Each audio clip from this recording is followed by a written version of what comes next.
সবাই কেমন আছো? আমি তো ভালোই আছি। সবাই ভালো থাকো, সুস্থ থাকো, এই কামনাই করি। হাসি খুশিতে দিন সুখ সুন্দরভাবে দিনগুলো কাটাও প্রত্যেকেই।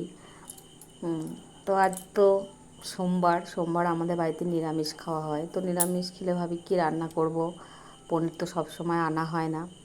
তো লক্ষ্মী পুজোতে ডাল আনা হয়েছিল, সেই মুগ ডাল আমাদের বাড়িতে খুব একটা আনা হয় না। তো পুজোতে এনেছি ডাল, সেই ডালটা থেকে গেছে খানিকটা। তো ভাবলাম যাই তাহলে ঝিঙে কুমড়ো দিয়ে একটু মুগ ডাল করে নিই।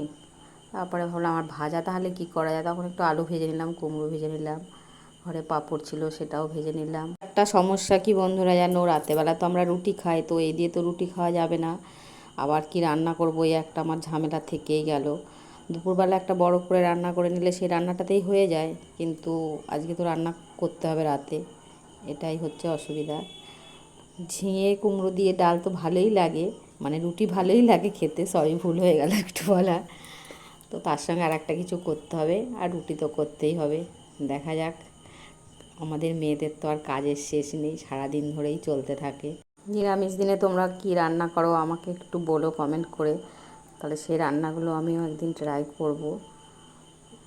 তো আমার মতন কি সবারই খুব এরকম অসুবিধা নিরামিষ দিনে? আমার তো খুবই অসুবিধা হয়। তো তোমরা যদি একটু বলো তাহলে তোমাদের রান্নাগুলো একদিন করে দেখব।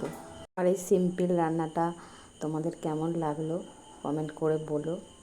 টাটা।